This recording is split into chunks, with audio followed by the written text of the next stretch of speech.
بسم اللہ الرحمن الرحیم۔ برادران عزیز، جیسا کہ آپ کو معلوم ہے گزشتہ 2 برسوں سے سورہ نساء کی ابتدائی آیات کے احکام و قوانین سامنے آ رہے ہیں۔ پہلے درس میں نے یہ بتایا تھا کہ قرآن کریم کی روح سے عورت کی پوزیشن کیا ہے۔ دوسرے درس میں تعدد زواج، ایک سے زیادہ بیویوں کا مسئلہ سامنے آیا تھا، اور میں نے یہ بتایا تھا کہ قرآن کریم کی اس بات میں کیا رہنمائی ہے، اور وہ کیا حالات اور شرائط ہیں جن کے ماتحت قرآن کریم نے اپنے اس اصول میں ایک وقت میں ایک ہی بیوی سے نکاح ہو سکتا ہے، جو ایکسپشن یا ریلیکسیشن دی تھی، استثناء کیا تھا، وہ کیا حالات اور کیا شرائط ہیں۔ آج اسی سلسلے کی اگلی کڑی سامنے آتی ہے، یعنی لانڈیوں کا مسئلہ۔ آج سورہ نساء کی وہی تیسری ہے، وہاں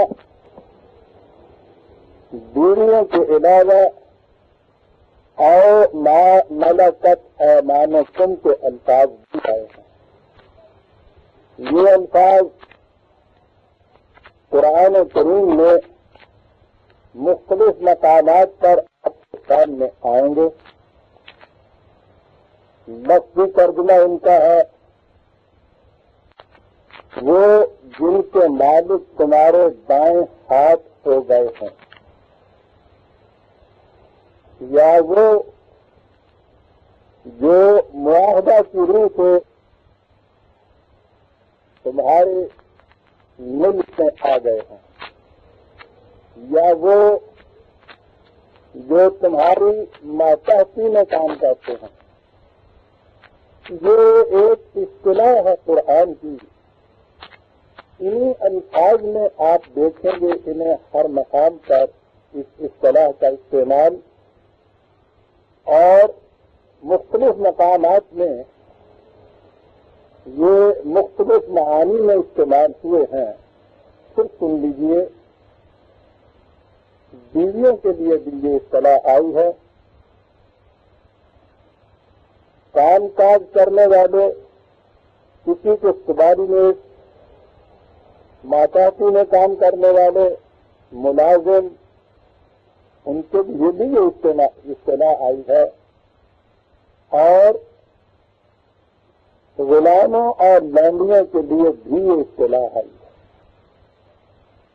اس وقت ہمارے سامنے اس اصطلاح کا وہ مفہوم ہے جو غلام اور لانڈیوں کے معنی میں استعمال ہوتا ہے۔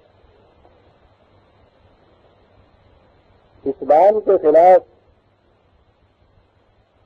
جہاں اور بہت سے اعتراضات وارد کیے جاتے ہیں،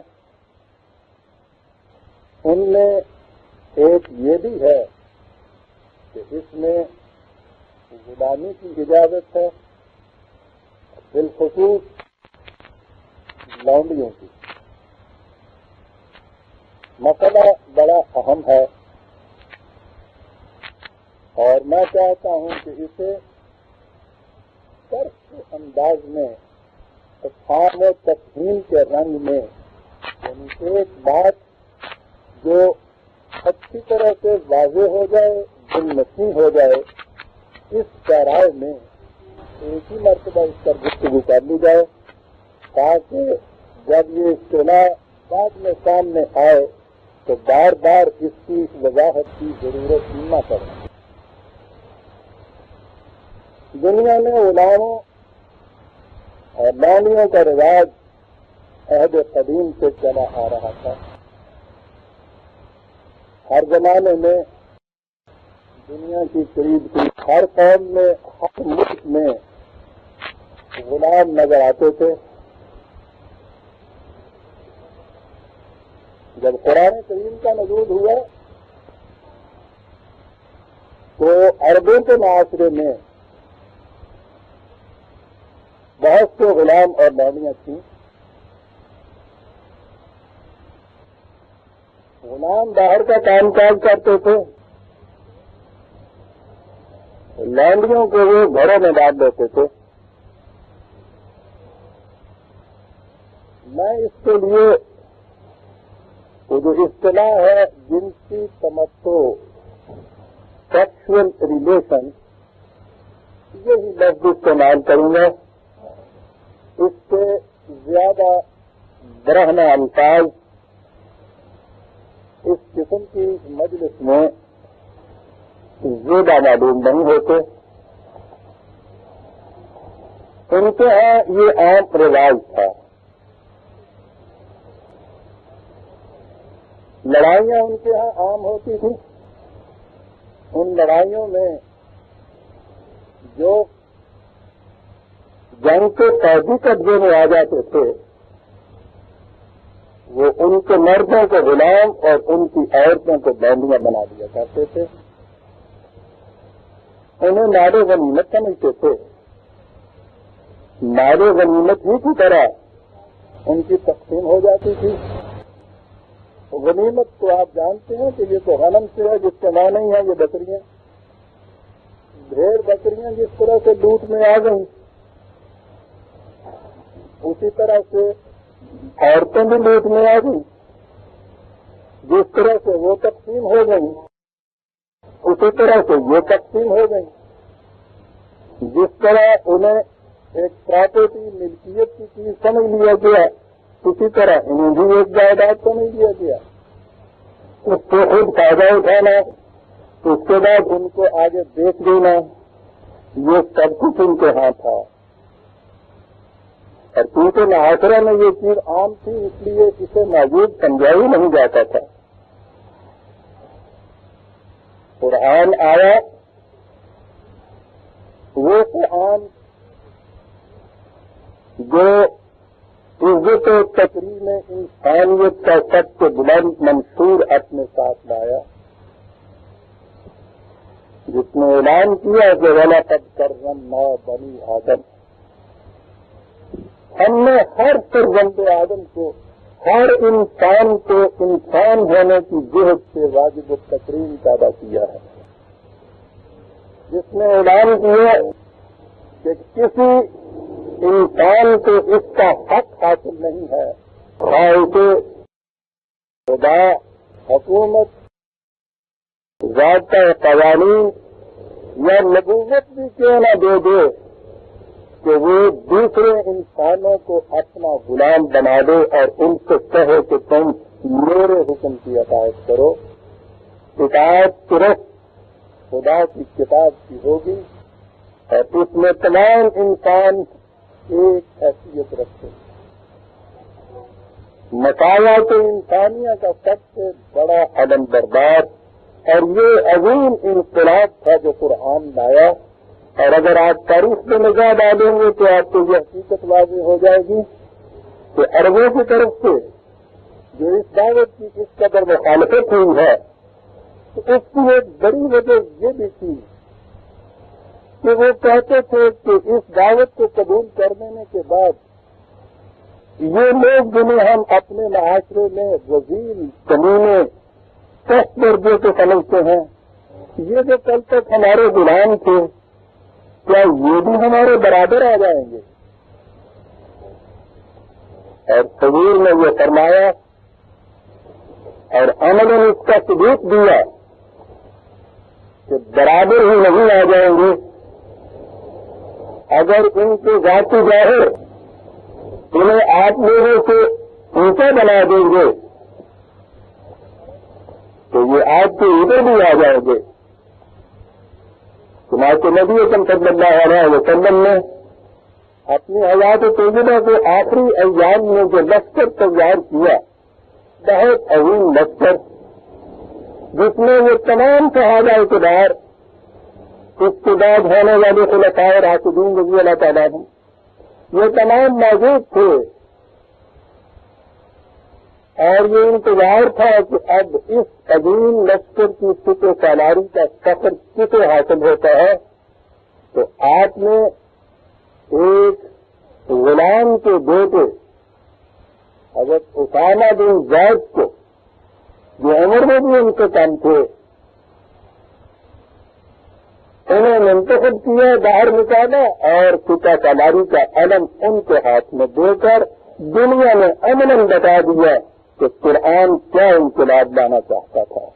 غلام کا بیٹا، اور اسے اس لشکر عظیم کا فتح سالار بنایا جاتا ہے جس میں قریش کے جو بڑے بڑے سردار موجود ہیں، جس میں صحابہ کرام، جس میں خلفائے راشدین تک سپاہیوں کی حیثیت سے ہے، اور اس کا علم حضرت اسامہ کے ہاتھ میں دیا جا رہا ہے. قرآن یہ پیغام دے کر رہا ہے. لیکن جب وہ آیا ہے تو عربوں سے اس معاشرے کے اندر غلام اور لونڈیاں موجود تھیں، اور ان کی ساری معیشت، اکنامک سسٹم ان کا، اس کا دار و مدار ان لوگوں سے تھا. یہ سب کام کاج کرتے تھے. گھروں کے اندر یہ عورتیں کام کرتی تھیں، باہر یہ مرد کام کرتے تھے. تو وہ یہ ان کی اکنامک سسٹم کا ایک ایسا جز بن چکے تھے کہ جس کو اوور نائٹ ڈسٹرب نہیں کیا جا سکتا تھا، سدا سب اس کو بدلا نہیں جا سکتا تھا. آج سوچیے کہ صدیوں سے جو ایک سسٹم چلا آ رہا ہو، اس میں اتنی عورتیں ان کے گھروں کے اندر موجود ہوں، اتنے مرد ان کا باہر کام کاج کر رہے ہوں. ایک ہی دن یہ کہہ دینا کہ ان تمام کو آزاد کر کے نکال دو، وہ نکل کر جائیں کہاں، کریں کیا؟ انہیں تو یہی کچھ آتا تھا، صدیوں سے یہی کچھ ہوتا چلا آ رہا تھا. اب یہ ایک پرابلم تھی کہ یہ جو موجودہ غلام اور لونڈیوں کی حیثیت سے ان کے معاشرے کے اندر موجود ہیں، انہیں کیا کیا جائے. قرآن کریم نے انہیں اس معاشرے اور ان کے خاندانوں کو اجزاء بنانے کے لیے ہدایات اور رہنمائی دی. قرآن کے تو احکام بڑے حکمت پر مبنی ہیں.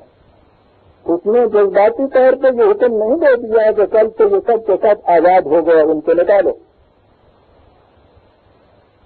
اس نے ان کی حیثیت بدل دی. کہا یہ کہ ان میں سے جو اس قابل ہیں اور وہ چاہیں کہ وہ انڈیپینڈنٹلی آزادانہ طور پر اپنی زندگی بسر کر سکتے ہیں، ان کو آزاد کر دو.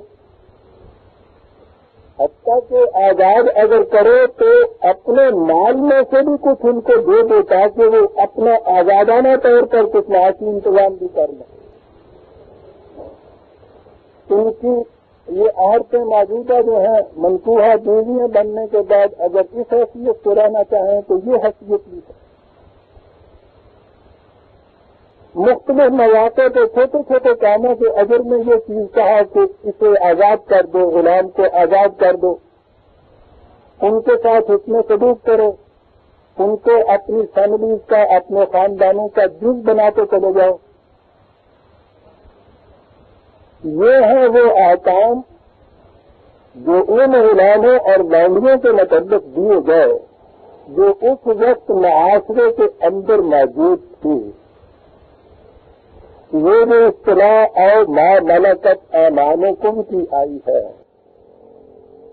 جو تمہارے دائیں ہاتھ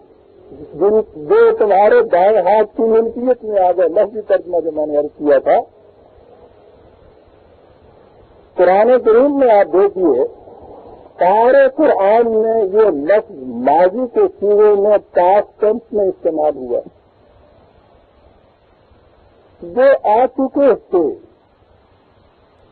جو اس وقت تک آ چکے تھے، ہر جگہ یہ لفظ اسی طرح سے ملکت ایمانکم کے سیغے میں آیا ہے، ماضی کے سیغے میں پاسٹ ٹینس میں بھی آیا ہے۔ اس کے بعد میں نے عرض کیا تھا کہ میدان جنگ میں جو قیدی گرفتار ہوتے تھے وہ تھے جنہیں یہ لوگ لاتے تھے اور غلام بناتے تھے، اور قرآن میں اس کے متعلق یہ جو سورس تھا، یہ جو ذریعہ تھا غلام بنانے کا، اس کے متعلق واضح احکام دے دیے۔ فرمایا کہ فَإِذَا لَقِيتُمُ الَّذِينَ كَفَرُوا فَضَرْبَ الرِّقَابِ، میدان جنگ میں جب ان مخالفین سے تمہارا مقابلہ ہو تو ٹھیک ہے، پھر تو تنقید بنی ہوگی، تلوار چلانی پڑے گی۔ اس تلوار چلانے کے بعد حَتَّىٰ إِذَا أَثْخَنْتُمُوهُمْ فَشُدُّوا الْوَثَاقَ، جب ان کا زور ٹوٹ جائے، تم ان کے غالب آ جائے، تو یہ جو باقی معاملہ ان کے رہ گئے ان کو گرفتار کر لو۔ اب یہ ہو گئے جنگ کے قیدی۔ اب یہاں تک تو بات ٹھیک تھی، وہ بھی گرفتار کیا کرتے تھے پہلے، انہیں بھی یہ کہا گیا کہ گرفتار کر لو۔ گرفتار کرنے کے بعد ان جنگ کے قیدیوں کو کیا کرو؟ وہ انہیں مال غنیمت بناتے تھے، ان کو تقسیم کرتے تھے، پھر ان کو ایک اپنی جائیداد پراپرٹی سمجھتے تھے، جیسا میں نے ابھی عرض کیا ہے۔ قرآن کریم میں یہ کہہ کر کہ ان کو گرفتار کر لو، اس کے بعد کہا فَإِمَّا مَنًّا بَعْدُ وَإِمَّا فِدَاءً، پھر انہیں اس کے بعد یا تو تمہیں فدیہ لے کر اپنے قیدیوں کے بدلے میں یا رینسم لے کر ان کی قوم سے ان کو رہا کرنا ہے، اور یہ صورت نہ ہو تو بطور احسان ان کو رہا کر دو۔ 47/4 45/4 جنگ کے قیدیوں کے متعلق یہ ہے قرآن کریم کا فیصلہ اور حکم۔ انہیں رہا کرنا ہے، جو شکل بھی اس میں سے مناسب سمجھی جائے، ورکیبل ہو، فدیہ لے کر، اور اگر یہ شکل نہ ہو تو قرآن کریم کا انداز دیکھیے، تم کو بطور احسان تم نے رہا کرنا ہے۔ غلام اور لانڈیاں بنانے کا جو دروازہ تھا اس کو اس طرح سے ہمیشہ کے لیے قرآن نے بند کر دیا۔ جنگ کے قیدیوں کی یہ پوزیشن ہو گئی، اور جو موجودہ تھے ان زمانے میں ان کے متعلق یہ احکام دے دیے، ان کو یوں رہا کرو، ان کو یوں آزاد کرو، انہیں یوں جزوی خاندان بناؤ۔ چنانچہ کچھ وقت کے بعد وہ یا آزاد ہو چکے تھے یا جزوی خاندان بن چکے تھے۔ الگ غلام یا لانڈی کی حیثیت سے اس معاشرے میں کچھ باقی نہیں رہا، اور یہ جو جنگ کے قیدی تھے ان کے متعلق یہ احکام دے دیے، اس لیے ان کا اب غلام یا لانڈی بن جانا اس کا سوال ہی باقی نہ رہا، نہ بعد میں کوئی غلام اور لانڈی بنانے کی شکل باقی رہی، نہ وہ جو موجود تھے ان کی حیثیت غلام اور لانڈی کی اوجن رکھی گئی۔ قرآن نے اس موجودہ پرابلم کا حل یہ دیا اور آئندہ کے لیے غلامی کا دروازہ بند کر دیا، اور عالمگیر انسانیت نے اعلان کر دیا کہ ہر انسانی بچہ محض انسان ہونے کی جوش سے یکساں واجب التکریم ہے۔ برادران عزیز، قرآن کے ان احکام اور ہدایات کو سامنے رکھیے اور سارا قرآن کریم الحمد والناس تک کر جائیے، اور پھر دیکھیے کہ اس میں کہیں بھی کسی شکل سے بھی غلاموں اور لانڈیوں کے جواز اور ان کو جاری رکھنے کی کوئی اجازت ملتی ہے کہیں؟ یہ تو قرآن کی بنیادی تعلیم کو جڑ بنیاد سے کاٹ دینے کی تعلیم بن جائے گا اگر یہ سمجھا جائے کہ قرآن نے انسانوں کو دوسرے انسانوں کا غلام اور ان کی عورتوں کو لونڈیاں اور کنیزیں بنا دینے کی اجازت دی ہے. میں نے عرض کیا ہے کہ جو قرآن یہ کہتا ہے کہ کسی انسان کو اس کا حق حاصل نہیں ہے خدا اسے حکومت ضابطہ قوانین اور نبوت بھی کیوں نہ دے دے کہ وہ دوسرے انسانوں سے یہ کہو کہ کونوا عبادا لی من دون اللہ کہ تم میرے غلام اور میرے بندے بنو خدا کو چھوڑ کر. ولیکن کیوں ربانیین وہ صرف یہ ہوتا ہے کہ تم اللہ کو اپنا آقا بناؤ اللہ والے بنو بنا کنتم تعلمون الکتاب و بنا کنتم تدرسون اس کتاب کے ذریعے سے کہ جو تم پڑھ کے پڑھاتے ہو. تو جو کسی فرد کو اس کی اجازت نہیں دیتا کہ کسی دوسرے فرد کو اپنا محکوم بنائے اپنے حکام کا اطاعت گزار بنائے وہ ایک انسان کو دوسرے انسان کا غلام بنا دے گا. قرآن کریم میں یہ صحیح نہیں ہو سکتا نہیں. اور یہ ہے مانا ناملکت مانو کیونکہ قرآن کی روح سے نزول قرآن کے وقت جو عربوں کے معاشرے کے اندر یہ موجود تھے ان کے متعلق یہ مختلف ہدایات اور احکام ہیں جو قرآن میں موجود ہیں. یہ ہے قرآن. اور اس کے بعد آتی ہے ہماری تاریخ. یہ نزول قرآن یا نبی اکرم صلی اللہ علیہ وسلم کے عہد حمایوں کے قریب 200-300 سال بعد جس کا لکھا ہوا وجود ہمارے سامنے آتا ہے. روایات تو 250 سال بعد یہ صحیح ترین کتابیں جنہیں کہا جاتا ہے حدیث کی بخاری شریف مسلم وغیرہ 3ری صدی کی اور تاریخ کی سب سے پہلی کتاب امام طبری کی جسے ام التواریخ کہا جاتا ہے 4th صدی. اور اس کے بعد یہ ہمارا معاشرہ یہ وہ دور ہے جب عباسیوں کی حکومت تھی. اور اسی تاریخ میں پھر ہم دیکھتے ہیں کہ ان عباسی بادشاہوں کے حرم میں 3,000 لونڈیاں ہمیں ملتی ہیں. بغداد میں ایک پوری مارکیٹ کھلی ہوئی ہے جس میں ہر شام کو عورتیں نیلام ہوتی ہیں. سرکاری انتظام کے ماتحت گورنمنٹ آفیسر مقرر تھے انسپیکٹر مقرر تھے. ان کی خرید و فروخت ہوتی ہے اور پھر اس کے بعد تو پوری تاریخ کی وہاں سے یہاں تک آپ کی تاریخ انہیں واقعات سے بھری پڑی ہے. یہ تھی قرآن کریم کی تعلیم اور یہ ہے مسلمانوں کی تاریخ. باہر کی دنیا کو تو دشواری یہ پیش آ سکتی تھی کہ وہ اسلام کو مسلمانوں کی تاریخ سے ہی جانچتے کہ جو کچھ یہ کام کر رہی ہے یہی ان کا مدد سکھاتا ہے. بدبختی یہ کہ ہمارے ہاں بھی یہ جو کچھ اس دوران میں ہوا اس کے متعلق شریعت کی سند دے دی گئی اور کہا گیا کہ یہ شریعت کے عین مطابق ہے. غلام بھی رکھے جا سکتے ہیں لونڈیاں بھی بنائی جا سکتی ہیں.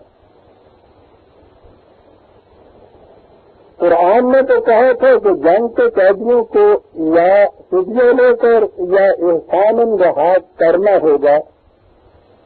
اس میں اضافہ یہ کیا گیا کہ انہیں رہا کرنا ہوگا یا فوج کے سپاہیوں میں تقسیم کر کے ان کو لونڈیاں بنا دینا ہوگا. ہمارے اس زمانے میں نہیں بلکہ کچھ عرصہ پہلے سے دنیا نے خود زمانے کے تقاضوں سے مجبور ہو کر غلامی کی لعنت کو دور کرنے کے لیے بڑی جدوجہد کی. آپ کو معلوم ہے اس کے لیے ان لوگوں کو کتنی کوششیں کرنی پڑی. قریب انہوں نے اسے ختم کیا. تو ہمارے اس دور میں سوال میں یہ عام بات آئی کہ یہ غلامی سلیوری یہ انسان کے عہد و کہن کی ایک چیز تھی.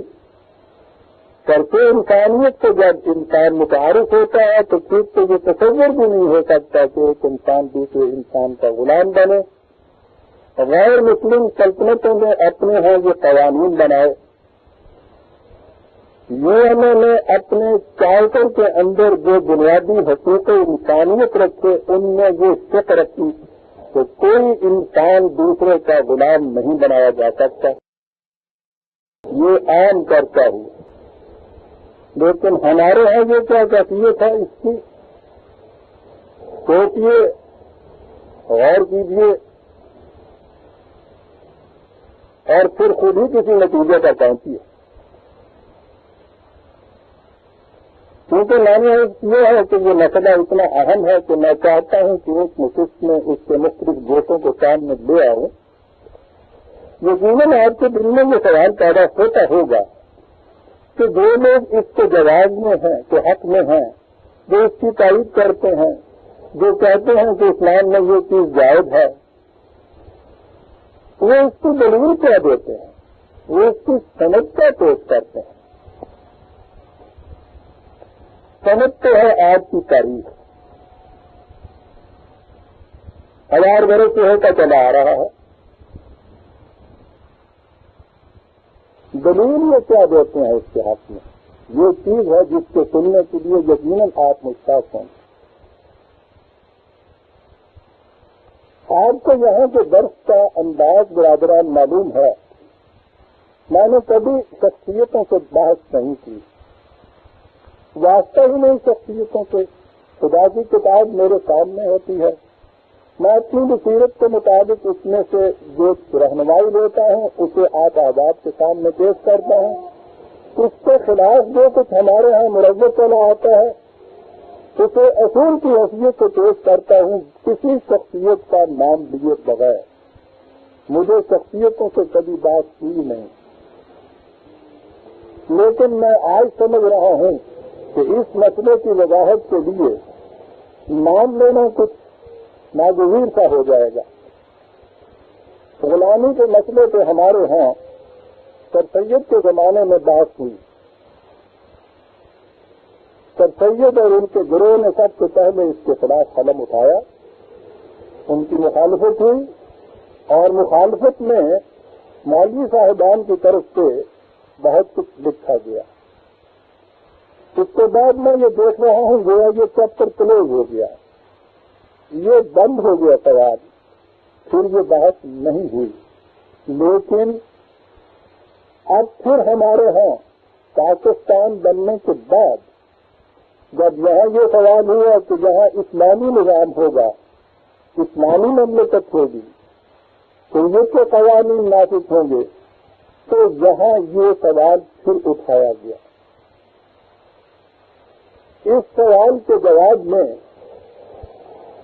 جہاں تک میں نے دیکھا ہے یہ قدامت پرست حضرات کے اس مسلک کی نمائندگی میں تحریر میں جو کچھ آیا ہے نمایاں طور پر وہ ایک ہی شخصیت کی طرف سے آیا ہے.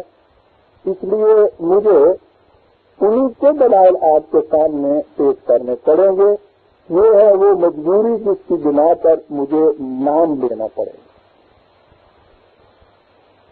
یہ ہے سید ابوالعالی مودودی صاحب. وہ اس چیز کو قدمت سے پیش کرتے ہیں کہ شریعت اسلامی شروع سے جنگ کے قیدیوں کو گرفتار کرنے کے بعد غلام بنایا جائے گا، ان کی عورتوں کو لانڈیاں بنایا جائے گا، ان سے جن کی تمتع کیا جائے گا، کوئی تعداد اس میں مقرر نہیں ہوئی، ان کو پھر جب بھی چاہے بیچا جائے گا۔ وہ ایسے ہی ہے جیسے اور ملکیت کی چیزیں ہوتی ہیں۔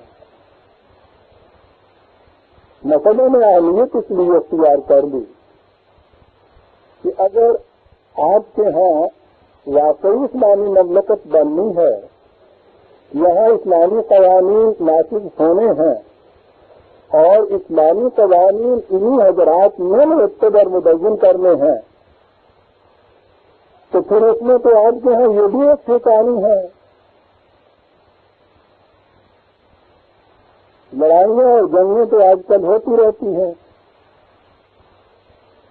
تو یہ سوال آپ کے یہاں آئے گا، آپ جو ضابطۂ قوانین بنائیں گے، بلکہ یہ سوال تو بین الاقوامی انٹرنیشنل حیثیت اختیار کرے گا کہ جنگ کے قیدیوں کے ساتھ مملکت اسلامیہ پاکستانیہ کیا کرے گی۔ تو اس کے اندر اگر یہی ہے آپ کے یہاں کا قانون شریعت، تو اس میں تو آپ کو یہ رکھنا ہوگا کہ جنگ کے قیدیوں کو یہ مملکت گرفتار کرے گی اور پھر انہیں غلام بنائے گی، ان کی عورتوں کو لونڈیاں بنائے گی، سپاہیوں میں تقسیم کیا جائے گا، پھر اس کے بعد ان کو حق ہوگا کہ جب جیتا ہے جہاں جیتا ہے ان کو نیلام کر دیں، بھیج دیں۔ یہ ہے اہمیت اس مسئلے کی۔ پاکستان کو ایک اسلامی مملکت بننا چاہیے، یہ اسی مقصد کے لیے حاصل کی گئی تھی، لیکن اس اسلامی مملکت میں اگر یہ قوانین آپ کے نافذ ہونے ہیں تو آپ سوچیے تو صحیح کہ یہ پھر کس قسم کی اسلامی مملکت بنے گی۔ یہ چیز ہے کہ جسے انہوں نے اپنے ہاں پہلے تو اپنے قرآن کریم کی تفسیر میں بھی لکھ دیا۔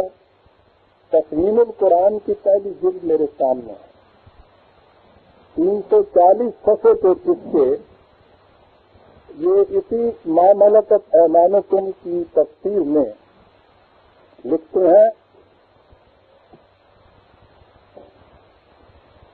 جو عورتیں جنگ میں گرفتار ہوں ان کے متعلق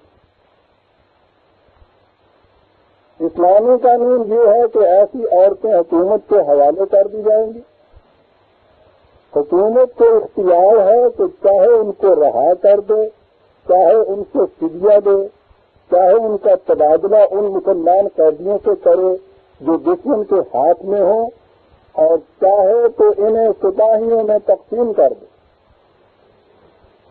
ایک سپاہی صرف اس عورت ہی سے تمتع کا مزاج ہے جو حکومت کی طرف سے باقاعدہ اس کی ملک میں دی جائے۔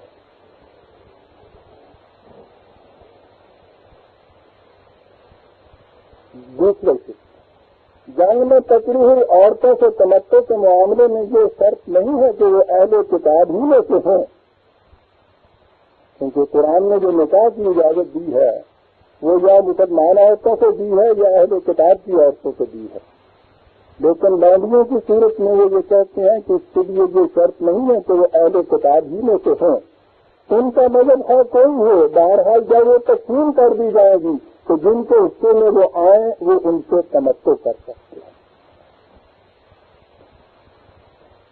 اگلی شرط یہ ہے جس کو شریعت میں بیویوں کی تعداد پر 4 کی پابندی لگائی ہے اس طرح لونڈیوں کی تعداد پر نہیں لگائی۔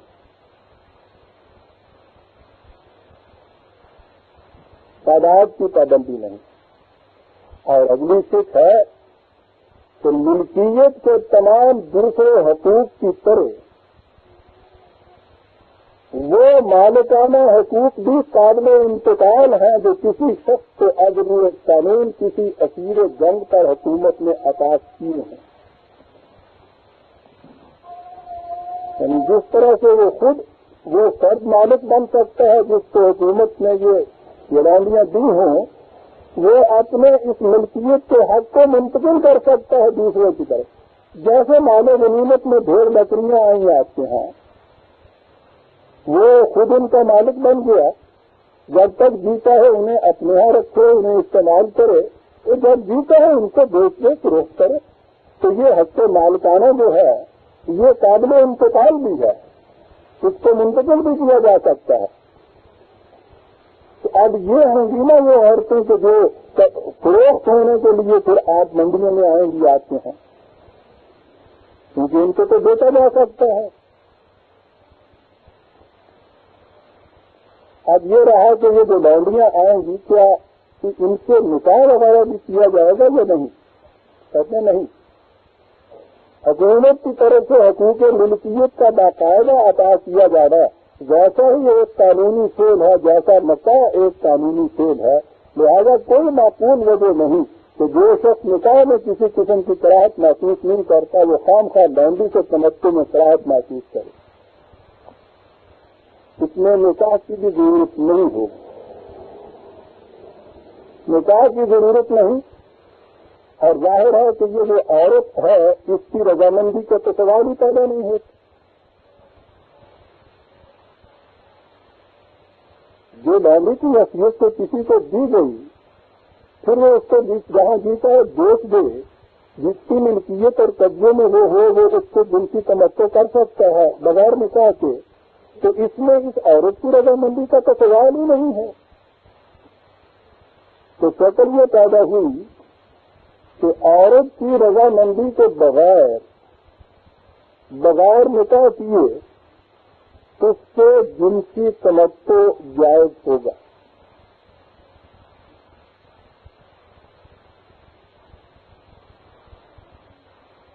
جسے زنا کہتے ہیں اس میں نکاح کے بغیر مرد اور عورت کا جو جنسی تعلق ہے اسے کہا جاتا ہے زنا. قرآن نے جسے حرام قرار دیا اس کی اتنی بڑی سزا مقرر کی. اس میں بھی ابھی عورت کی مرضی کو دخل ہوتا ہے.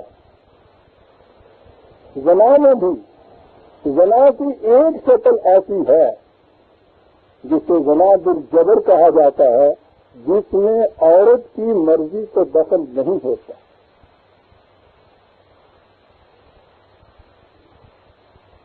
تو یہاں وہ عورتیں ہیں کہ جن کی مرضی کو دخل نہیں, ان سے نکاح نہیں, جنسی تمتع ہو رہا ہے, اور یہ عین مطابق شریعت ہے جو کچھ کہا جا رہا ہے.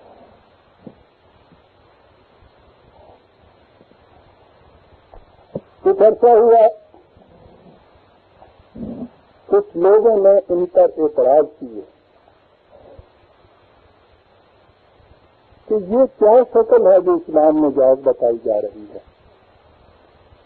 اس سے یوں اعتراضات وارد ہوتے ہیں. انہوں نے ان اعتراضات کے جوابات دیے. یہ اعتراضات اور ان کے جوابات ان کی کتاب ہے ایک تفہیمات, اس کی دوسری جلد جو ہے اس میں ایک باب ہے ان لونڈیوں کے متعلق. اس عنوان کے تابع یہ اعتراضات بھی ہیں, ان کے جوابات بھی ہیں.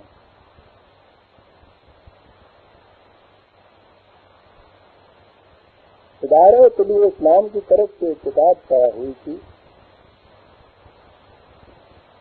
اس میں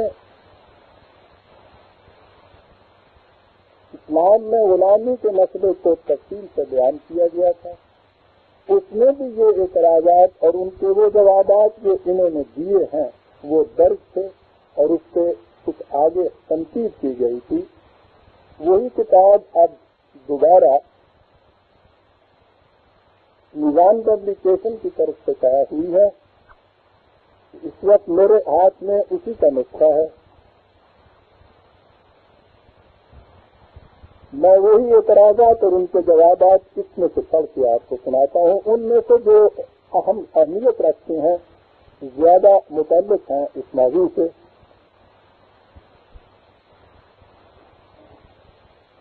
پہلی چیز تو انہوں نے وہی دہرائی ہے جو تفسیر کے اندر لکھی گئی کہ جو لوگ جنگ میں قید ہوں ان کو یا تو احسان کے طور پر رہا کر دیا جائے یا فدیہ لے کر چھوڑ دیا جائے یا دشمن کے مسلمان قیدیوں سے ان کا مبادلہ کر دیا جائے، لیکن اگر یوں ہی رہا کر دینا جنگی مسالے کے خلاف ہو اور فدیہ وصول نہ ہو سکے اور دشمن اسیران جنگ کا مبادلہ کرنے پر راضی نہ ہو تو مسلمانوں کو حق ہے کہ انہیں غلام بنا کر رکھیں۔ یہ پہلی چیز تو یہ آ گئی کہ انہیں یہ حق حاصل ہے کہ وہ پھر انہیں غلام بنا دیں۔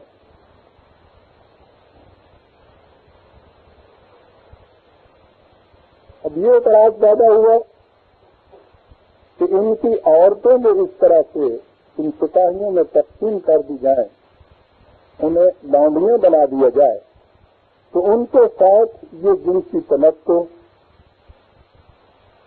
یہ کس طرح سے جائز قرار پائے گا؟ وہ لکھتے ہیں کہ جنگ میں گرفتار ہونے والی عورتوں کے لیے اس سے بہتر حل اور کیا ہو سکتا ہے کہ جو عورت حکومت کی طرف سے جس شخص کی ملکیت میں دی جائے اس کے ساتھ اس شخص کو جنسی تعلقات قائم کرنے کا قانونی حق دے دیا جائے۔ اگر ایسا نہ کیا جاتا، اب یہ وہ عظیم مسئلہ آتی ہے سامنے، ایسا نہ کیا جاتا تو یہ عورتیں ملک میں بد اخلاقی پھیلانے کا ایک مستقل ذریعہ بن جاتی۔ گویا عورتوں کو زبردستی پکڑ کے لے آنا، ان سے بغیر نکاح کے بغیر ان کی رضامندی کے جنسی تمتع کرنا، یہ تو کوئی اخلاقی خرابی نہیں۔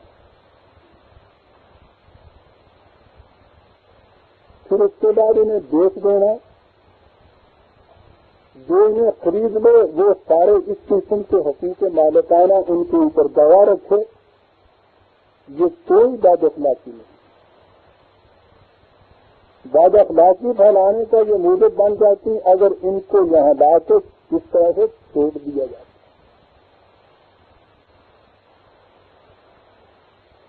میں سمجھتا ہوں ان چیزوں کو زیادہ بحث اور تنقید کی ضرورت نہیں۔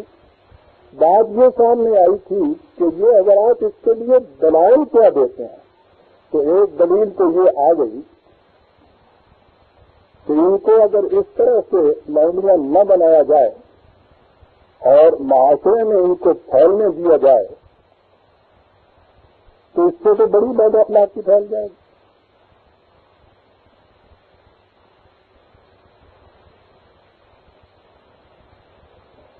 اعتراض کیا گیا کہ صاحب نکاح کے بغیر کسی عورت سے جنسی تمتع یہ کیسے جائز قرار پا جائے؟ سادیا کہ اس میں بظاہر جو کراہت نظر آتی ہے وہ محض ایک وہمی کراہت ہے، کیونکہ طبیعت نکاح کے عام اور معروف طریقے کی خوگر ہو چکی ہیں، اس لیے لوگ سمجھتے ہیں کہ عورت اور مرد کا صرف وہی تعلق جائز ہے جس میں قاضی صاحب آئیں، دو گواہ ہو، ایجاب و قبول ہو، خطبہ نکاح پڑھا جائے، اس کے سوا جو صورت ہے وہ محض سہولت رانی ہے۔ لیکن اسلام کوئی رسمی کنونشنل مذہب نہیں بلکہ ایک عقلی ریشنل مذہب ہے۔ وہ رسم کو نہیں حقیقت کو دیکھتا ہے۔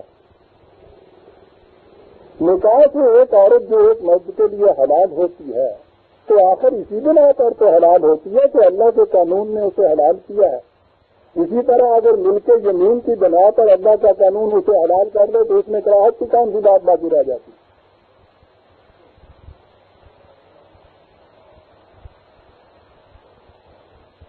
اللہ کے قانون میں جو عورتوں کو جنسی تمتع کے لیے حلال قرار دیا ہے اس میں ایک تو وہ کیٹیگری خدا نے خود نکال دی کہ جن سے نکاح حرام ہے، باقی وہ عورتیں آئیں جن سے نکاح جائز ہے۔ ان عورتوں سے جن سے نکاح جائز ہے قرآن نے شرط لگا دی کہ ان سے نکاح کرو تو پھر جنسی تمتع ہو سکتا ہے۔ اور اس نکاح کے لیے شرط بنیادی یہ لگائی کہ وہ عورت رضامند ہے اس کے لیے.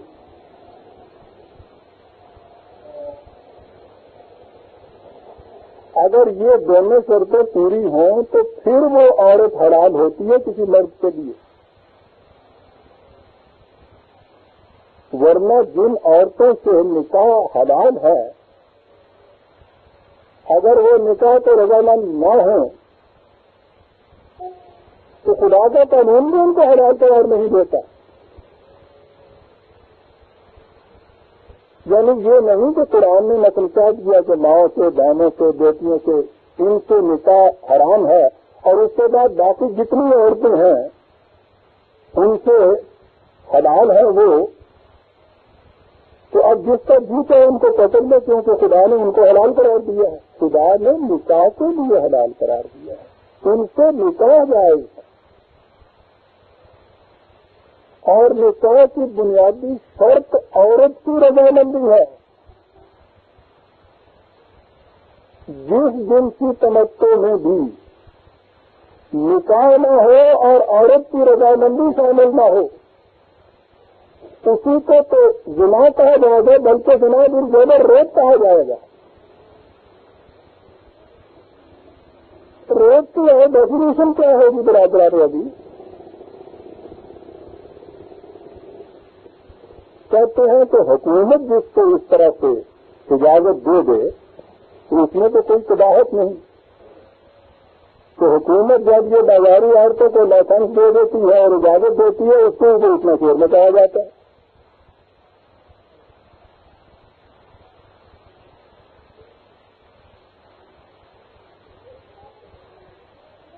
اسلامی حکومت اجازت ہی اس چیز کی دے سکتی ہے جسے خدا کا قانون اجازت دے جسے خدا اجازت دے.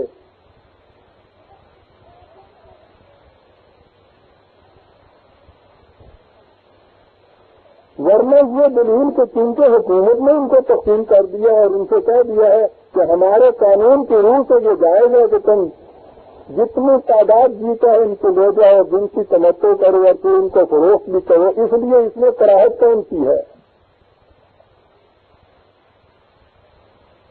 یہ ٹھیک ہے اس چیز کو بھی آپ اپنے لیے جائز قرار دیں اور اس کے بعد پھر اس سے کچھ صدیاں گزر جائیں تو کراہت تو ختم ہو جاتی ہے.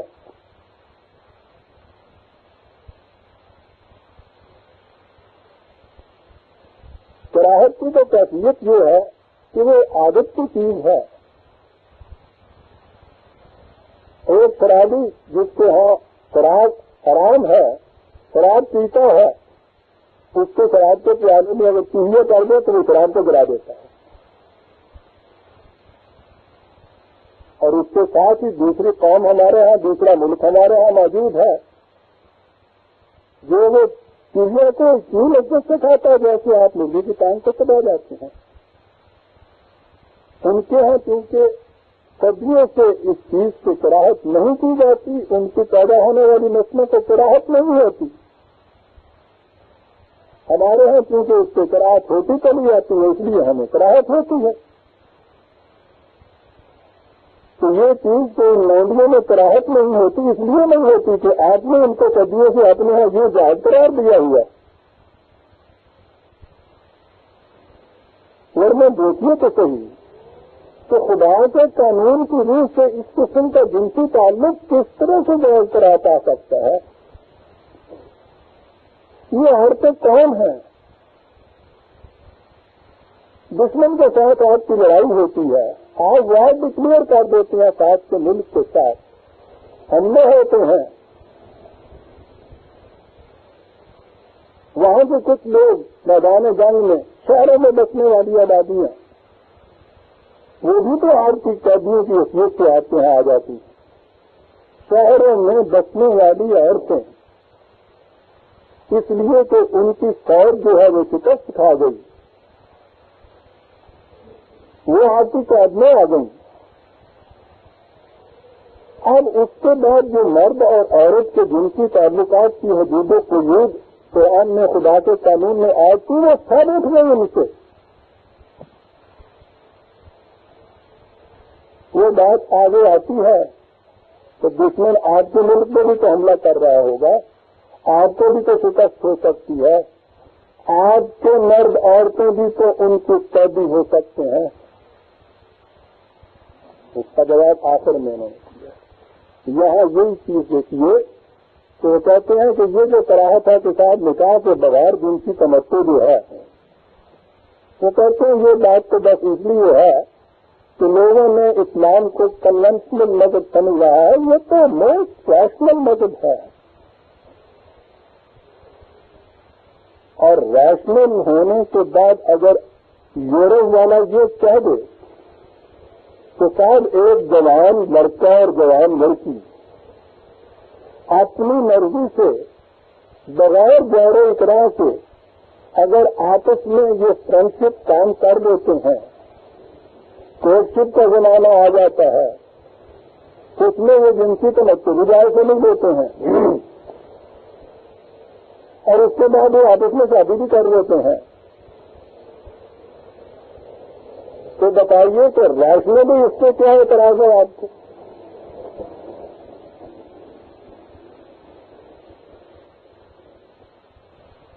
یہ تو آپ کے یہاں ریشنلی بالکل جائز و درست کہ کوئی کسی ہاں کی شریف زادی جس کی فوج نہ جانے جنگ میں شکست کھا گئی وہ کسی کے قبضے میں آ گئی تو اس سے تو بغیر اس کی مرضی سے اس غور و اقرار کے ساتھ جن کی تمتع سب ریشنلی درست، اور اگر ایک جوان لڑکی اور لڑکا اپنی مرضی سے برضائے رغبت اس کے بعد شادی کر لینے کے بھی خیال سے جن کی تمتع حاصل کرنے تو آپ اسے حرام قرار دیتے ہیں اور کہتے ہیں یہ گناہ ہے۔ بہرحال یہ ہے وہ دلیل کہ اسلام ریشنل مذہب ہے، اس لیے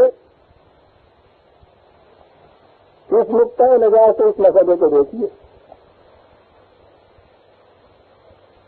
تو تعین کیا گیا کہ صاحب اس طرح سے کہ اتنی عورتیں جو آپ پکڑ کے لے آئیں، ان سے جنسی تمتع کریں، پھر ان کو فروخت کرنا شروع کر دیں، تو یہ تو معاشرے میں عیاشی کا ایک دروازہ کھول دیں۔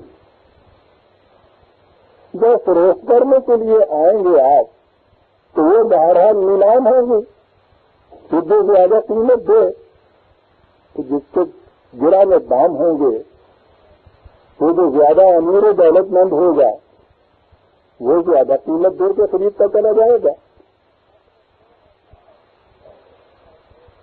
تو اس طرح سے تو ایک کے ہیں، اور وہاں تعداد تو آپ نے رکھی نہیں ہے، نہ اوریجنلی جو گرفتار ہو کے آئے ان کے تعداد ہے کہ ایک کے پاس کتنی آئے، نہ اس طرح سے جو حق مالکانہ منتقل ہوتا ہے دوسرا اس کو خریدتا ہے، نہ ان کے تعداد مقرر ہے۔ تو اس سے تو معاشرے کے اندر یہ بد اخلاقی اور عیاشی کے دروازے کھل جائیں گے۔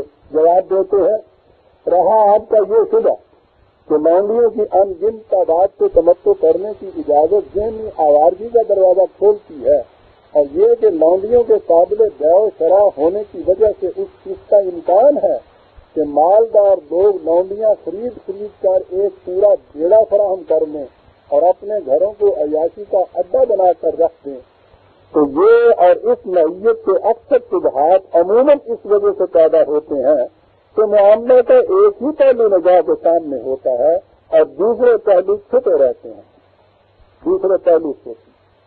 یہ بات اچھی طرح ذہن نشین کر لیجیے کہ سارے نے اپنا قانون انسانی بھلائی کے لیے بنایا ہے، یہ انسانی بھلائی کے لیے ہے، اور اس قانون میں جو سہولتیں اور گنجائشیں رکھی ہیں وہ ان حقیقی ضرورتوں کے لیے رکھی ہیں جو عموماً انسان کو پیش آتی ہیں یا پیش آ سکتی ہیں۔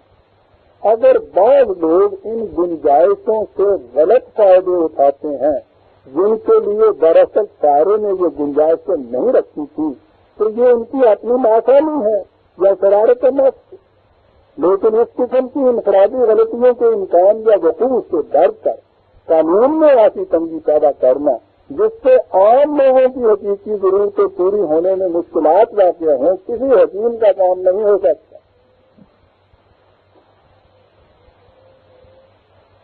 اس سے تو عام لوگوں کی حقیقی ضرورتیں پوری ہو رہی ہیں. اب اگر اس سے جو بعض طبقہ دولت مند جو ہے وہ غلط اور ناجائز فائدہ اٹھاتا ہے. صاحب قانون یہ ہے آپ کے یہاں کا کہ یہ لونڈیاں بیچی جا سکتی، خریدی جا سکتی، خریدنے کے بعد ان سے جنسی تمتع کیا جا سکتا ہے. ان کی تعداد کوئی نہیں ہے. تو پھر صاحب وہ کون سی بات ہے جس کی بنا پہ آپ ایک امیر آدمی کو متعین کر سکتے ہیں کہ تم نے یہ 10، 20، 50 خرید لی؟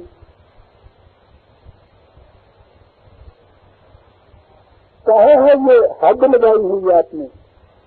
کہاں یہ منع کیا ہے کہ صاحب امیر آدمی کوئی نہ خریدے، سب غریب آدمی خریدے؟ یہ غریب خریدے کہاں سے؟ یہ تو بک رہی ہے. ان کا بکنا، ان کا بیچنا، ان کا خریدنا آپ کے قانون شروع سے بالکل جائز ہے. تو جب بک رہی ہے تو کون خریدے گا؟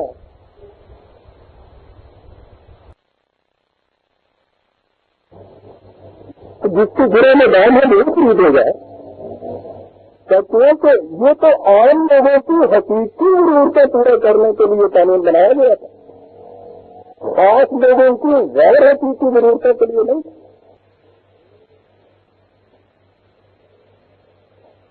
سوال یہ ہے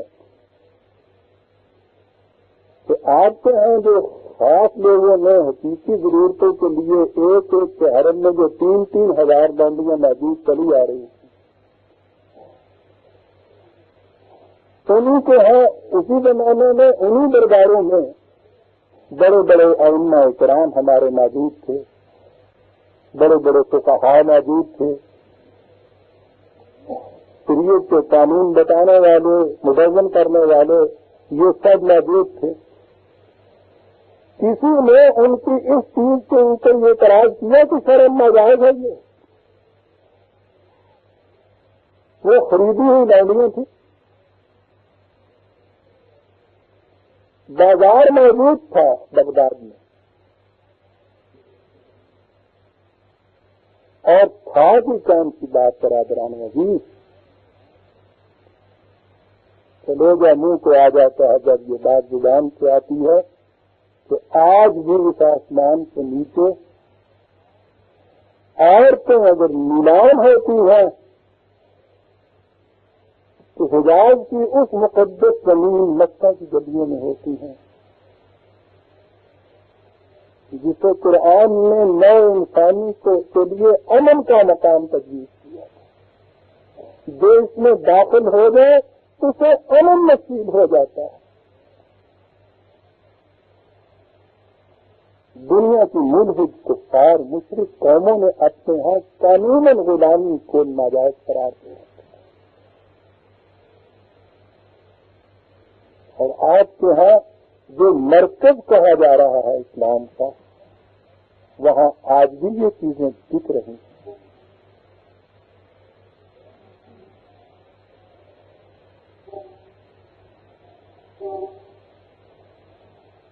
سوال یہ ہے کہ آج تو چھوڑ دیجیے، اس سارے دوران میں جو اس طرح سے جنگ میں گرفتار شدہ عورتوں کو لے لیجیے کہ انہیں پہلے لونڈیاں بنایا گیا اور پھر اس کے بعد ان کو فروخت کیا گیا. مسلسل آپ کی تاریخ میں جب یہ چیز سوچی گئی، آج کے عمراء وزراء بادشاہوں کے گھروں کے اندر ان کی تعداد ہزارہ کی تعداد ملتی ہے. اگر یہ چیز اس آج کے شریعت کے قانون کے خلاف تھی، یہ اس سے غلط اور ناجائز فائدہ اٹھاتے تھے، انہیں کسی نے حرام قرار دیا اور پھر حد آپ کہاں دان پھینکیں گے جب پہلے ہی آپ نے کہا ہے کہ اس سے حد ہی نہیں دانی چاہیے کے قانون میں. بہرحال یہ ہے اس کا جواب.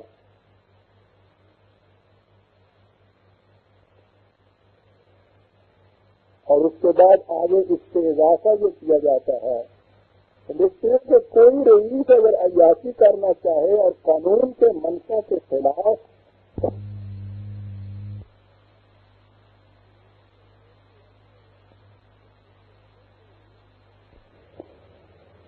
میں اس اقتباس کو پھر پڑھ دوں کیونکہ اسٹیٹ میں یہ ادھر آیا نہیں تھا. دیکھتے ہیں کہ اگر کوئی رئیس عیاشی کرنا چاہے اور قانون کے منشا کے خلاف قانون کی گنجائشوں سے فائدہ اٹھانے پر اتر آئے تو نکاح کا ضابطہ ہی تب اس کے لیے رکاوٹ بن سکتا ہے. وہ روز ایک نئی عورت سے نکاح کر سکتا ہے اور دوسرے دن اسے طلاق دے سکتا ہے.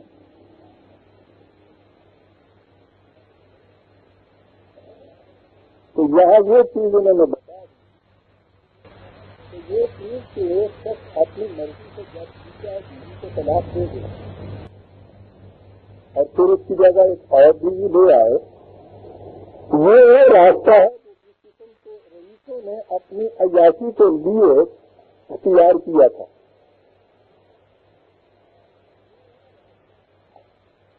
اس 4,000 سال کے بعد پہلی مرتبہ ہمارے ہاں اس قسم کا ایک قدم اٹھایا گیا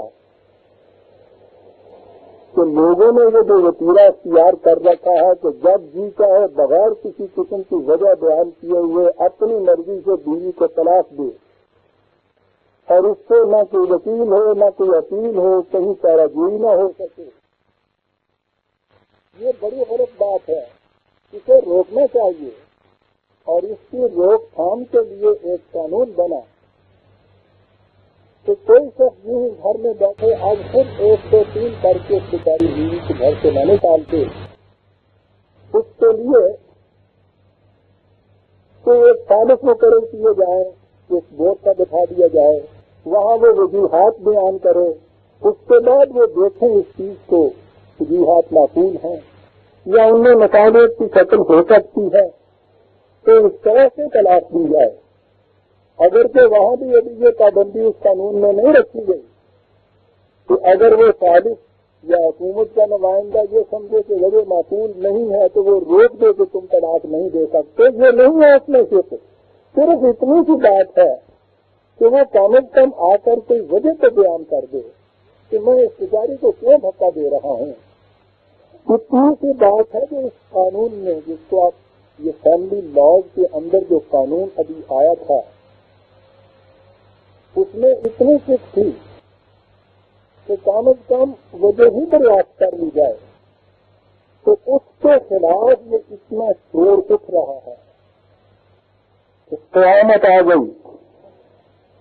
ابھی 4 دن پہلے کی تقریر میں انہوں نے یہ چیز فرمائی تھی کہ یہ بات کو طلاق دینے والے سے پوچھا جائے کہ تم کیوں طلاق دیتے ہو، یہ کبھی نہیں ہوئی. یہ خلاف شریعت ہے اس سے پوچھنا.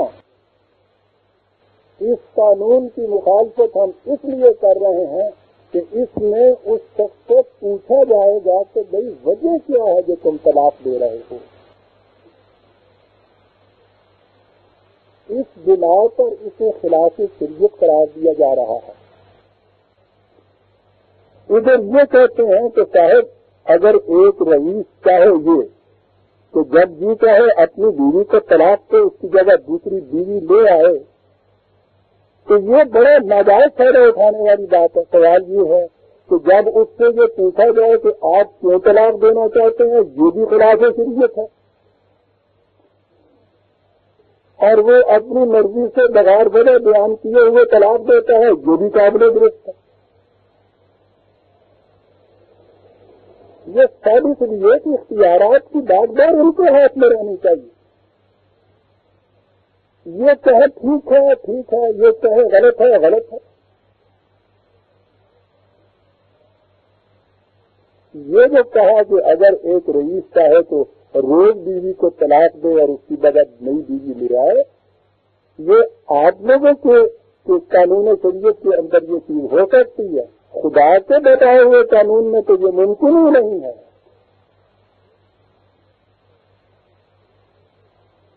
وہاں نہ کوئی شخص زبردستی کسی سے نکاح کر سکتا ہے اور نہ اب خود جب جی میں آئے اپنے جذبات کے بعد آ کے 1 2 3 کر کے اس کے نکاح کو توڑ سکتا ہے. اس کے لیے اسے عدالت کے ہاں جانا ہوگا, وہاں اس کی وجوہات بیان کرنی ہوں گی. بیوی کا وکیل یا بیوی اسے ڈیفینڈ کرے گی, ایک سالس اس کے متعلق طے کرے گا, وہ مصالحت کی ہر ممکن کوشش کرے گا. معاملہ جب یہاں تک پہنچ جائے کہ کوئی صورت نباہ کی ہو نہیں سکتی, وہ فیصلہ کریں گے کہ یہاں نباہ نہیں ہو سکتا. پھر وہ بتائیں گے کہ اس میں کس کو ہرجانہ دینا پڑے, کن شرائط کے ماتحت یہ چیزیں ہوں. اس صورت میں تو کسی رئیس کے لیے یہ قتل باقی نہیں رہ جاتی کہ وہ جب بھی چاہے اٹھے اور ایک بیوی کو نکال کے چوتھی شروع کر لیا اور اس طرح سے 4 تک کوتا اپنا پورا کرتا چلا جائے. اگر اس قسم کا اقدام کوئی کرنا چاہے تو یہ اجازت یوں نہ رہ جائے کہ بد لگام نہ ہو لوگ اس طرح سے دینے کے لیے اختلاف, تو اس کے بھی خلاف یہ سارا کچھ ہو رہا ہے. وہ صورت موجود ہے تو کہا جا رہا ہے کہ اس میں تو ہر رئیس یہ کر سکتا ہے, تو جب آپ کی شریعت اسے اجازت دیتی ہے تو وہ کیوں نہ کرے گی؟ جب آپ اس سے پوچھ نہیں سکتے کہ آپ تم کیوں طلاق دے رہے ہو, وہ بغیر وجہ بتائے ہوئے کیوں نہ روز طلاق دے. یہ ایک دلیل ہوئی. اب آگے سوال یہ پیدا ہوا کہ ایک انسان کو فروخت کرنا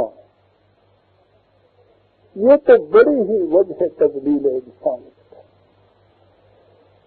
اس کو جواب میں وہ کہتے ہیں کہ اس قسم کی لانڈی غلاموں کو بیچنے کی اجازت دراصل اس معنی میں ہے کہ ایک شخص کو ان سے فدیہ وصول کرنے اور فدیہ وصول نہ ہونے کا ان کو خدمت دینے کا جو حق حاصل ہے اس کو وہ معاوضہ دے کر دوسرے شخص کی طرف منتقل کر دے.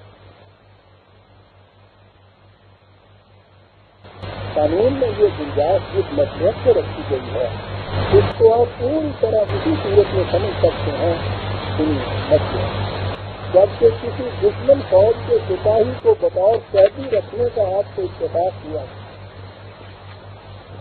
فوجی سپاہیوں سے خدمات لینا کوئی آسان کام نہیں, اور اس طرح دشمن کی کسی عورت کو گھر میں رکھنا بھی کوئی کھیل نہیں. گھر میں رکھا جائے جن کی تمسو نہ اس سے کیا جائے تو وہ تو واقعی مصیبت پر بنایا جائے.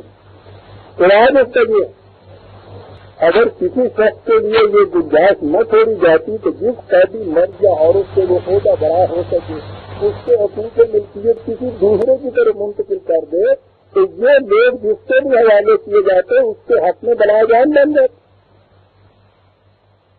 دیکھا نا آپ نے پیش اس دین کو آج دنیا کے سامنے, اور یہ دلائل دیجیے ساری دنیا کی. جنگ کی قیدی کی حیثیت سے جو عورتیں آ جائیں ان کو یوں گھروں کے اندر رکھ لینا کوئی آسان کام نہیں ہے. تو پھر یہ ہوا کہ جس بڑی مشکل کا اس عظیم پرابلم کا حل اس دین حقہ نے جو خدا کی طرف سے آیا جو قیامت تک کے لیے تمام نو انسانی کے لیے رہنمائی کا کام دیتا ہے, اس نے کیا بتایا؟ کہا کہ یہ دیکھیے کتنا مقبول انتظام ہے. ایسی عورت آئے برادرانوں کی اس کے بعد میں کیا کروں, اس کے لیے تعلقات قائم کیجیے. تو جب ذرا خطرہ پیدا ہو تو دوسرے کے ہاں اس کو بھیج دیجیے. کوئی ذمہ دار مارنے والا بیل میں سمجھا کرتا, اور اگر آپ وہاں دیکھنے سے پہلے کہہ دیں گے تو شاید یہ قسم کی ہر وقت جان کا خطرہ ہوتا ہے. اس سے میرے بس میں تو ہے نہیں, اس لیے میں لایا ہوں دیکھنے کے لیے. بڑی بولی بڑھے گی اس کی تو کہیں, اور اگر آپ اسے چھپا کر دیکھیں گے تو آپ کے یہاں کا تو مسئلہ یہ ہے کہ اگر کسی نے گیہوں کا ڈھیر بیچنا ہو اور نیچے اس کو گیلا ہو اوپر اس کو خشک گیہوں ڈال دے تو یہ دائی حرام ہو جاتی ہے. تو یہ عورت جس سے آپ کو جان کا خطرہ ہے بغیر بتائے ہوئے اسے کہے تو سر دیکھ لیجیے کس قدر خوبری ہے, بیچنے کے لیے لا رہا ہوں، بتائیے نہیں کہ جان کا خطرہ ہے؟ کیا عرض کروں برادران عزیز، میں سمجھتا ہوں ان چیزوں پہ کسی خطرے کی ضرورت ہی نہیں، یہ دلائل دیے جا رہے ہیں اس کے ہاتھ۔ اور آج اس کے بعد یہ آخری سوال آیا کہ آپ بھی تو دوسرے دشمن آپ کے ملک میں بھی تو آیا ہوگا اور آپ کو بھی تو شکست ہو سکتی، اور آپ کی بہو بیٹیاں مائیں اور بہنیں بھی تو ان کے قبضے میں بطور قیدیوں کے آ سکتی ہیں۔ اگر آپ کے یہاں کا قانون اس کی اجازت دیتا ہے تو یہ محض اس دلیل کی بنا پر جیسے پرکرتی جسے کہتے ہیں کہ جس قسم کا ہاتھ سے ہوتا ہے وہی کچھ ہمارے یہاں کیوں نہ جائے، تو کسی قانون کو اگر اپنے یہاں رائج کر لیں گے، آپ خود ہی سوچیے اس کا جواب۔ اور پھر یہ بھی کہ دوسرے اگر اپنے یہاں یہ کچھ کریں تو ہم ہر اعتراض کریں گے کہ انسانوں کے بنائے ہوئے یہ قوانین ہیں، اور آپ کے یہاں کا تو قانون ہوتے جو ہے خدا کا بنائے ہوئے یہ قانون ہے۔ تو باقی دنیا اگر اس چیز کو اپنے ہے نافذ کر لے اور اختیار کر لے تو اس کے لیے تو یہ بھی ایک چیز ہوگی کہ ہم نے تو آپ کو دین کو اختیار کیا اس معاملے کے اندر۔ جواب جو ہے اس کے انتظار آپ خود سن لیجیے اور اس کے بعد تیار کیجیے کہ کچھ کرنے پڑا آپ کو۔ اس سے سوال کتنا اہم تھا؟ جواب یہ جو رہا آپ کا آخری سوال تو ایسا معلوم ہوتا ہے کہ یہ سوال کرتے وقت آپ نے یہ شروع کر دیا تھا کہ دشمن کے قبضے میں جو مسلمان عورتیں جاتی ہوں گی ان کو یہ بالکل گھر کی بیٹیاں بنا کر رکھتے ہیں۔ ٹھیک ہے، جو کہ یہ ان سے کرتے ہیں ہم کیوں نہیں کریں؟ لیکن یہاں تو دشواری یہ ہو جائے گی کہ اگر دنیا کی قومیں یہ قانون اپنے یہاں بنا لیں کہ جو اس طرح سے گرفتار ہو کر آئیں گی ان کو بیٹیاں بنا کر رکھا جائے گا، تو آپ اس قانون کو تسلیم نہیں کریں گے، آپ کہیں گے کہ وہ ہماری شریعت کے خلاف ہے۔ وہ تو رکھ سکتے ہیں بیٹیاں بنا کر، آپ نہیں رکھ سکتے۔ آپ کے خدا نے تو اس قانون کو دیا ہے، اس قانون میں اتنی مسئلتیں دی جو پہلے آپ بیان کرتے چلے آ رہے ہیں۔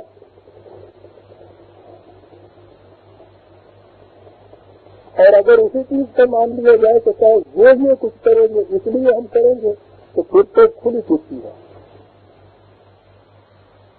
کوئی غیر مسلم آپ کے یہاں کی کسی لڑکی کو اغوا کر کے لے جائے گا، آپ ایک پورا جتھا بنائیے کہ اس کے یہاں کی ایک بیٹی کو اغوا کر کے لے،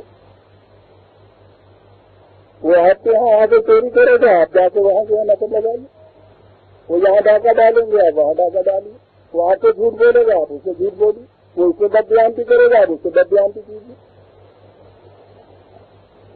یہ ہے آپ کے یہاں کی اسلامی مملکت کے قوانین۔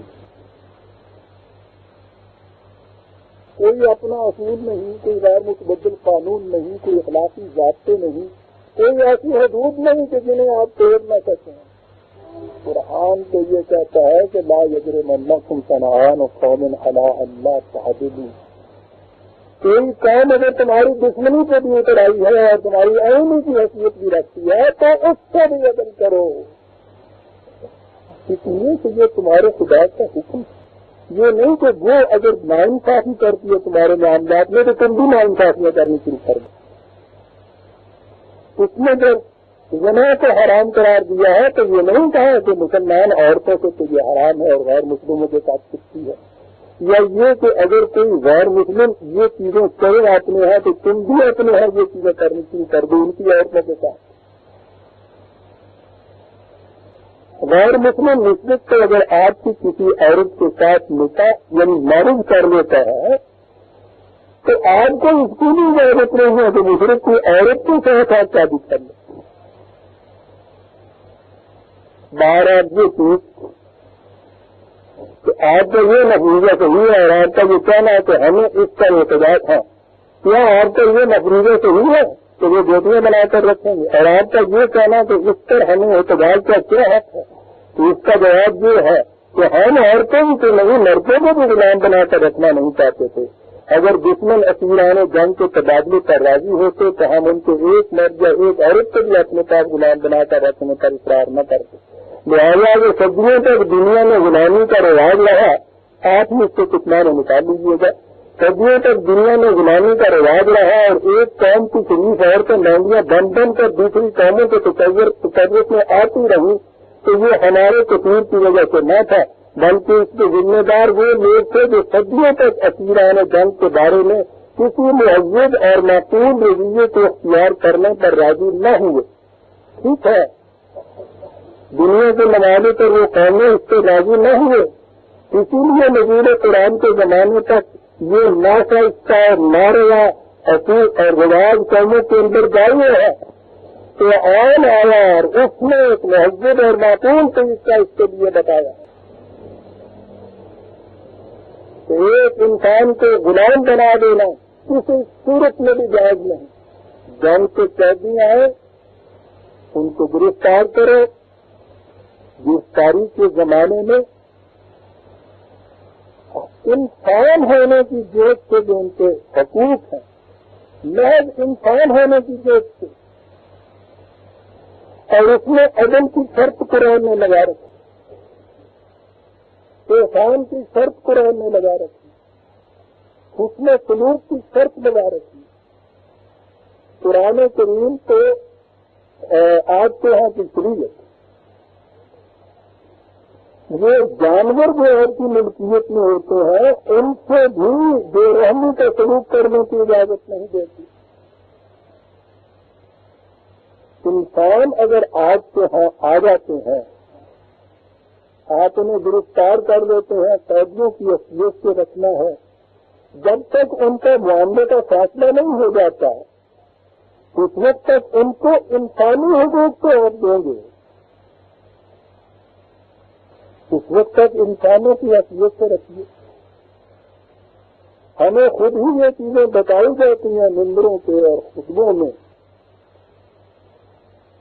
کہ جب یہ ان جنگ کے قیدی ان کے ہاں آتے تھے تو ان قیدیوں کے ساتھ جو سلوک روا رکھا جاتا تھا وہ ایک واقعہ بیان کیا جاتا ہے صحابی کا. ان کی حیثیت یہ تھی کہ وہ دن بھر باہر جا کے محنت کرتے تھے، کام کو کچھ کما کے لاتے تھے تو یہ تھوڑا ہوتا تھا کہ وہ اپنے بیوی اور بچوں کو تو کھجور کی گٹھلیوں کے ستو کھلاتے تھے اور اس قیدی کو روٹی کھلاتے تھے. جس دور میں بتایا جاتا ہے ہمیں کہ یہ قانون ہمارے یہاں نافذ تھے، اس دور کی یہ باتیں بھی ہمیں بتائی جا رہی ہیں. تو قیدیوں کے لیے اگر الگ جیل خانے یا کیمپ اگر نہیں تھے تو ان کو اگر گھروں کے اندر رکھا جاتا تھا تو ان گھروں کے اندر ان کے ساتھ سلوک یہ کیا جاتا تھا کہ قید کرنے والا فاتح اور منصور یہ سپاہی محنت کی کمائی سے جو لاتا ہے شام کو کما کے اس میں سے اپنے بچوں کو تو وہ کھجوریں یا اس کی گٹھلیاں دیتا ہے اور اس قیدی مہمان کو کھانا کھلاتا ہے. تو جس دوران میں ابھی یہ آپ کے یہاں پرزنر آف وار کی حیثیت کے ہوں گے ان کے ساتھ انسانیت کا سلوک کیا جائے گا اور آپ دنیا کے سامنے ایک مثال پیش کریں گے. تو قرآن ہماری شریعت ہمیں کتنے بلند مقام پہ لے جاتی ہے کہ جو لوگ ہمارے ہاں قیدیوں کی حیثیت سے آتے ہیں ان سے ہم اپنے بچوں سے زیادہ بہتر سلوک کرتے ہیں. یہاں یہ کہا جاتا ہے کہ کیونکہ لوگوں نے جو غلامی کا طریقہ چلا آ رہا تھا اس میں کوئی تبدیلی نہ کی، کوئی مہذب اور معقول اور رویہ اختیار نہ کیا، اس وجہ سے اگر اسلام کی شریعت میں بھی یہ چیز آ گئی ہے تو ہمیں متنوعات کیوں کرتے ہیں؟ ہم اس کے ذمہ دار نہیں، ذمہ دار وہ ہیں جو صدیوں سے یہ کرتے چلے آ رہے تھے. اس کے بعد تو پھر قرآن کی لائی ہوئی کوئی اصلاح بھی آپ کے یہاں آتی نہیں کہ جس کا نافذ کیا جائے اس لیے کہ جو جتنی چیزیں بھی قرآن میں بتائی ہیں کہ یہ برائیاں اور بدریاں تھیں وہ تو صدیوں سے ہوتی چلی آ رہی تھی. زنا، شراب، جوا، اس قسم کی تمام برائیاں، ناانصافیاں، ڈکیتی، راہزنی، جو کچھ بھی آپ کو قرآن نے بتایا ہے کہ اس زمانے میں ہو رہا تھا وہ تو صدیوں سے ہوتا چلا آ رہا تھا. آپ بھی ان کو اختیار کیجیے. جب پوچھے تھے کہ آپ نے ان کو کیوں بند نہیں کیا تو کہیے ہم اس کے ذمہ دار نہیں ہیں. صدیوں سے یہ ہوتا چلا آیا اس سے پیچھے کسی نے ان کو بند ہی نہیں کیا. ہم اگر اس کو روا رکھ رہے ہیں تو ہم کو کیوں انجام دے رہے ہیں؟ قرآن تو آیا اس لیے تھا کہ وہ جو ظاہر الفساد کے بر باہر تھا، سستی اور کری میں ہر جگہ فساد ہی فساد مچ رہا تھا، اس کو مٹانے کے لیے یہ آپ کا قرآن اور آپ کی شریعت حق آئی تھی. نہ یہ کہنے کے لیے کہ جو چیزیں صدیوں سے ہوتی چلی آ رہی ہیں ہم بھی اسی طرح سے کرتے جائیں گے اور ہم اس کو ذمہ دار نہیں کہ صدیوں سے ہوتی چلی آ رہی ہیں. یہ ہے برادران عزیز وہ دلائل. اور اس کے بعد وہ احسان بھی بتاتے ہیں کہ یہ چیز جو ان کو لانڈیاں بنا کے رکھنا ہے، پہلے تو یہ کہا ہے نا کہ اس سے بہتر کوئی اور سلوک ہو نہیں سکتا تھا ان عورتوں کے ساتھ.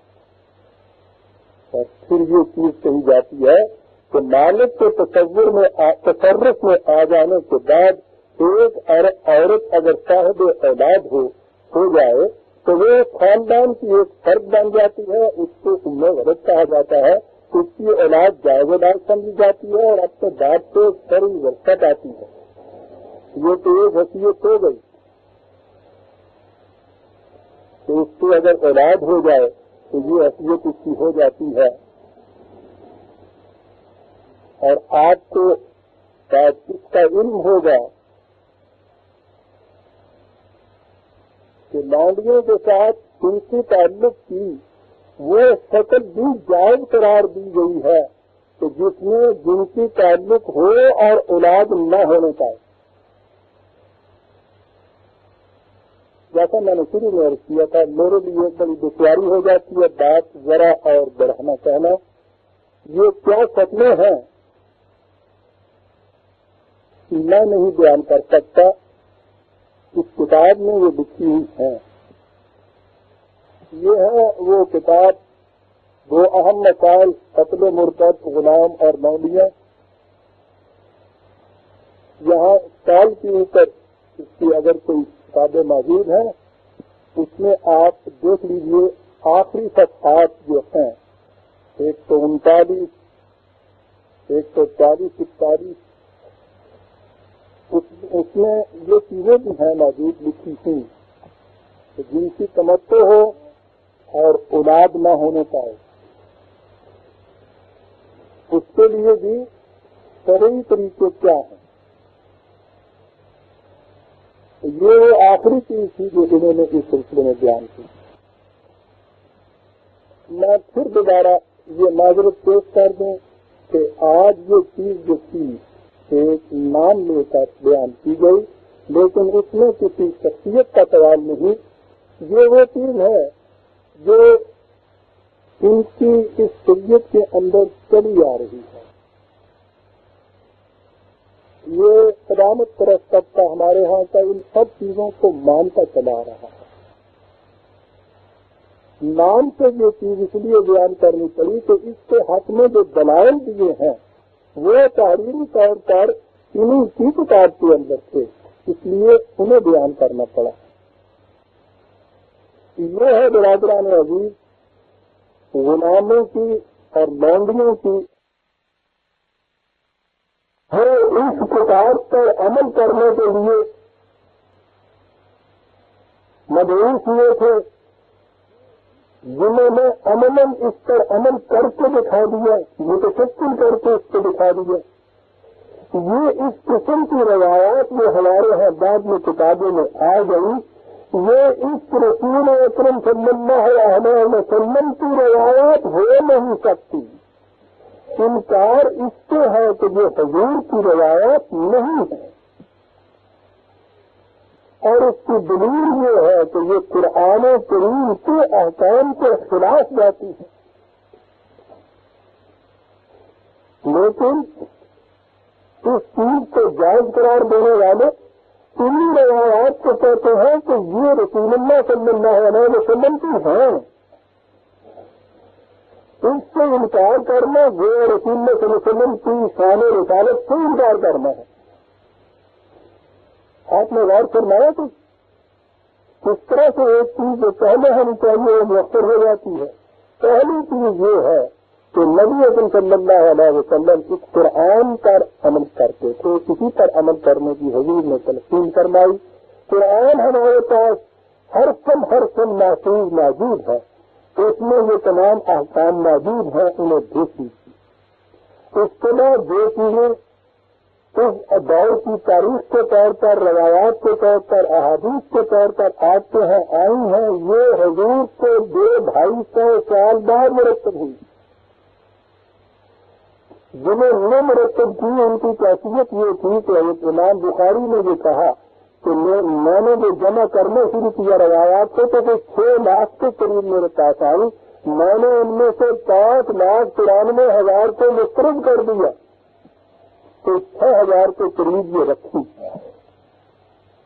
اب آگے یہ بات کہ جب امام بخاری کو اس کا حق تھا کہ اپنی بصیرت کے مطابق وہ 5,93,000 کے متعلق یہ فیصلہ کر دیں کہ یہ درست نہیں ہے، ان کو نہیں قبول کرنا چاہیے، تو ان کے باوجود بھی کسی کو یہ حق حاصل جاتا ہے کہ جنہیں انہوں نے رکھا ہے ان کے متعلق بھی غور و فکر کر لے. اور اگر وہ دیکھیں کہ قرآن کریم کی کسی حکم کے خلاف جاتی ہے، نبی اکرم صلی اللہ علیہ وسلم کی ذات اقدس سے اس کو کچھ پہل چل رہا ہے، تو وہ اگر یہ کہہ دے کہ اس میں سے یہ دو ہیں ان کو میں صحیح نہیں مانتا تو یہ کہے گا انکار حدیث کا برادران عزیز. تو 5,93,000 کا انکار کرنے والے وہ منکر حدیث نہیں، وہ ان کے 6,000 میں سے 6 کو کوئی مسترد کرنے والا، انکار حدیث کرنے والا منکر حدیث، منکر سنت، کافر، ملت دین، قابل داں. اور وہ کن کا انکار کر رہا ہے؟ وہ ان روایات کا انکار کر رہا ہے جو قرآن کے خلاف جاتی ہیں، جو نبی اکرم صلی اللہ علیہ وسلم کی ذات اقدس کے خلاف جاتی ہیں. وہ اس لیے انکار کر رہا ہے کہ اس کا دل اس کو ماننے کو تیار نہیں ہوتا کہ میرا رسول جس سے میں ایمان لایا ہوں اور جسے میں اس کائنات میں بلند ترین مقام پہ سمجھتا ہوں وہ کبھی ان چیزوں کی اجازت دے سکتا تھا. تو کہتے ہیں کیوں تیرا دل اس قسم کی غیرت رکھتا ہے، کیوں اس کی اجازت نہیں دیتا؟ وہ کیا بتائے اس کو کہ کیوں اس کی اجازت نہیں دیتا؟ اس عظیم ہستی کی عظمت اور اس کی عزت کا تقاضا ہے، عقیدت اور محبت کا تقاضا ہے کہ کوئی چیز اس قسم کی ان کی طرف منسوخ کی جائے. ہم کہنے کہ یہ ان کی نہیں ہو سکتی، اور اگر یہ کفر ہے برادران عزیز تو اس کفر پر 1000 میں ایمان کو ثابت کیا جا سکتا ہے جو حضور کی طرف اس قسم کی چیزیں منسوخ کر رہتا ہے جو اسلام ہے. مجھے یاد ہے جب بات نبی صلی اللہ علیہ وسلم اور حضور کو صحابہ تک پہنچی ہے، میں دوستی آگے میں اسے برداشت نہیں کرتا. یہ ہے برادران عزیز قرآن کے احکام، یہ ہے وہ شریعت کا قانون جسے کہا جاتا ہے کہ اسلامی مملکت اسلامیہ پاکستان میں راج کیا گیا ہے. مجھے اس سے کیا غرض ہے؟ مجھے فکر جہاں کیوں ہے، جہاں تیرا ہے یا میرا. اس مملکت کے اندر ہم سب میں بسنا ہے. آپ سب اس کے متعلق سوچ لیجیے. میں بھی تو آپ میں سے ایک ہوں، لیکن اس کے بعد یہ چیز آپ کو ہے کہ بین الاقوامی حیثیت بھی اختیار کرے گی. اور پھر یہ سوال اس لیے نہیں ہے کہ باقی اقوامی عالم کیا کہیں گی، اس لیے نہیں ہے کہ ہمارا کچھ ذہن اسے قبول نہیں کرتا. یہ اس لیے ہے کہ خدا کا قانون، اس کا قرآن اس کی مخالفت کر رہا ہے. اور ایمان ہمارا یہ ہے کہ وَمَن لَّمْ يَحْكُم بِمَا أَنزَلَ اللَّهُ فَأُولَٰئِكَ هُمُ الْكَافِرُونَ، جو خدا کی کتاب کے مطابق معاملات کے فیصلے نہیں کرتا ان کو تو کافر کہا جاتا ہے۔ یہ ہے حیثیت برادران عزیز۔ تفصیل آپ نے دیکھنی ہے تو جیسے میں نے عرض کیا اس کتاب کے اندر دیکھ لیجیے، ان کی کتابوں میں دیکھ لیجیے۔ اب ہم اس کے بعد سورہ نساء کی اگلی آیات لیں گے۔